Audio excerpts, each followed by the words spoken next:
నమస్కారం.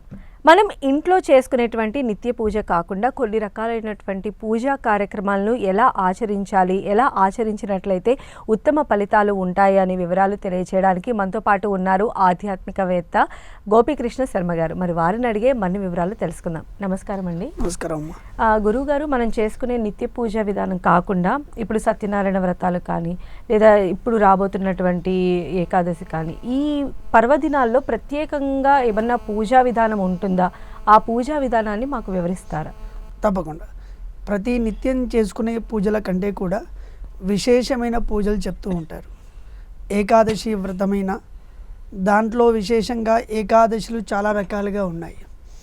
శయన ఏకాదశి అని, దాని తర్వాత పుత్రద ఏకాదశి అని, దాని తర్వాత ఆమలక ఏకాదశి అని. ఈ ఆమలక ఏకాదశి అంటాం దీన్ని. ఇది వచ్చేసి మార్గశిర శుక్ల ఏకాదశిని, ఇప్పుడు ఎల్లుండి వచ్చే ఏకాదశి రోజున దీన్ని చాలా విశేషంగా చేస్తూ ఉంటారు. ఈ ఏకాదశి అంతా కూడా ఉత్తరాది ప్రాంతంలో దీనికి ప్రాచుర్యం చాలా ఎక్కువగా ఉంది. ప్రతి ఏకాదశి కూడా విష్ణు ఆరాధన చాలా విశేషం. విష్ణు సహస్రనామ పారాయణం చేయడం కానీ, తర్వాత విష్ణుమూర్తికి అభిషేకం చేయడం కానీ, విష్ణు క్షేత్రాలకు వెళ్ళి దర్శనం చేయడం కానీ ఏకాదశి రోజు చాలా విశేషంగా చెప్తారు. దాంట్లో కూడా ఈ వచ్చే ఏకాదశి రోజున విశేషంగా విష్ణుమూర్తికి అభిషేకాది కార్యక్రమాలు చేస్తే చాలా విశేషమైన ఫలితం ఉంటుంది అని చెప్తారు.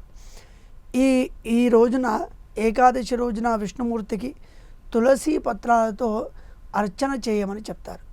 విష్ణు సహస్రనామ పారాయణం చేస్తూ తులసి దళాలతో స్వామిని అర్చన చేయాలి అని. ఎందుకు అంటే విష్ణుమూర్తి ఎప్పుడు కూడా అర్చన ప్రియుడు. మనం తిరుమలలో చూసినా, ఇంకొక క్షేత్రంలో చూసినా ఎప్పుడు ఏదో ఒక రకమైన విశేషమైన పూజాధికాల కార్యక్రమాలు జరుగుతూనే ఉంటాయి. అదే శైవ క్షేత్రంలో అభిషేకం చేస్తాము, ఉండిపోతాం అంతే. కానీ వాళ్ళ యొక్క ఆ పరంపరను అనుసరించి వాళ్ళ యొక్క ఆగమ ప్రకారంగా పూజాధికాలు చాలా విశేషంగా చెప్తారు విష్ణు క్షేత్రంలో. ఈ ఏకాదశి రోజున, ఎల్లుండి వచ్చే ఆమలక ఏకాదశి రోజున స్వామిని విశేషంగా మీరు ఇంట్లో ఒక చిత్రపటమైన విష్ణుమూర్తి యొక్క మూర్తి అయినా, అంటే ఒక విగ్రహమైన దాన్ని పెట్టుకొని షోడశోపచార పూజ అంటాం. మన శాస్త్రం ఏం చెప్తోంది అంటే పంచోపచారము, షోడశోపచారము, చతుషష్ఠ్యోపచారము అని 3-4 విధాలుగా దాన్ని విభజించారు. దానిలో మనం ఎక్కువగా చేసుకునేది దానిలో షోడశోపచార పూజ అని ఉంటుంది. అంటే ఒక 16 రకాలైన ఉపచారాలు స్వామికి సమర్పించడం. అది అమ్మవారైనా, గణపతి అయినా, ఈశ్వరుడైనా, వెంకటేశ్వరుడైనా, ఎవరైనా సరే విశేషంగా చేసే పూజలన్నీ కూడా షోడశోపచార పూజలు అంటారు, ఎక్కువగా ప్రహతంలో ఉన్నవి. ఈ షోడశోపచార పూజని మనం వింటూ ఉంటాం. అవాహయామి, ఆసనం కల్పయామి అంటాం.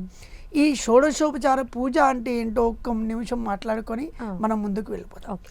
ఉదాహరణకి ఈ షోడశోపచార పూజ అని శాస్త్రంలో ఎందుకు చెప్పారు అంటే, ఒక చీఫ్ గెస్ట్కి ఇచ్చేటువంటి ట్రీట్నే షోడశోపచార పూజ అన్నారు.